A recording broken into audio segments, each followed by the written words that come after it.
At Christmas dinner, my sister was given a dream lake house worth $350,000. Then, they handed me a letter. I read it aloud, and her smile vanished. I've always been the family disappointment. My sister Claire was the perfect one. Straight A student, business degree, married a dentist, huge house, 2 perfect kids. PTA president I, on the other hand, went to art school, moved across the country, and lived in a tiny studio with my rescue dog. My parents never said they were ashamed of me, but they did not have to. Claire got praise. I got lectures. She got birthday trips. I got a "hope you're doing well" text sent 3 days late. When our grandfather died last year, things got worse. I could not afford to fly back for the funeral because I was in the middle of a contract that determined whether I could pay rent. My mom left a voicemail that basically said, "Of course you can't make it." Claire was here. That's what real family does. So when they insisted I fly home for Christmas, I almost said no. But something in my mother's voice sounded rehearsed. I bought the ticket. Their house looked like a magazine spread. Gold, ribbons everywhere. The smell of cinnamon pine. My parents dressed like they were hosting a holiday commercial. Claire's kids were showing off iPads and drones, while Claire told me about her 3rd home renovation of the year. I sat in the wobbly old dining chair, the one nobody else used, sipping cheap gas station wine I brought because I knew they would make fun of anything else I picked. After dinner, my dad cleared his throat and brought out a legal folder. "We have something to share," he said. Claire lit up. She already looked like she knew she was about to get something huge. Dad handed her a thick envelope sealed with wax. She opened it slowly, dramatically, pulling out a document. Her breath hitched. "It's the lake house," she whispered. "He left me the lake house." The room exploded into congratulations. The house was worth at least $350,000. Private dock, beautiful sunsets. The place we spent every childhood summer. Claire's husband was already on Zillow,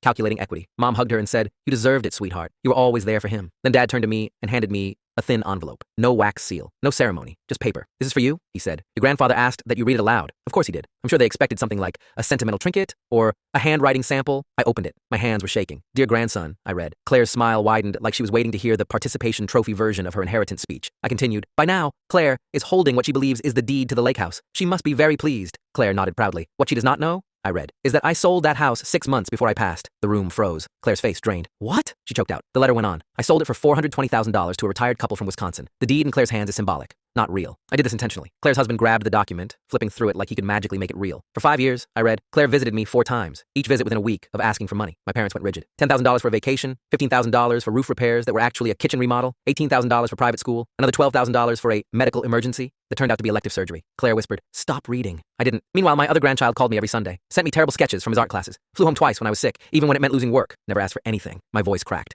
I kept going. "To him, I leave the remainder of my estate, approximately $740,000 in savings and investments, enough to buy your own studio, adopt more dogs, and maybe finally fix that wobbly chair." The room erupted into panic. Mom started crying. "He was confused. We can contest." Dad shook his head. "His attorney already contacted me. The will is airtight. He was medically cleared, competent." Claire stood up, trembling. "This is a joke. A sick joke. You manipulated him. I didn't even know about any of this," I said quietly. Her husband checked the real estate records on his phone. The lake house had indeed been sold months ago. Claire grabbed her coat. "I'm done. Enjoy your stupid money." She stormed out with her kids. My parents followed her, calling her name. The room emptied until it was just me and that wobbly chair. I held the letter and felt something I hadn't felt in years. Seen. He noticed. He noticed everything I thought didn't matter.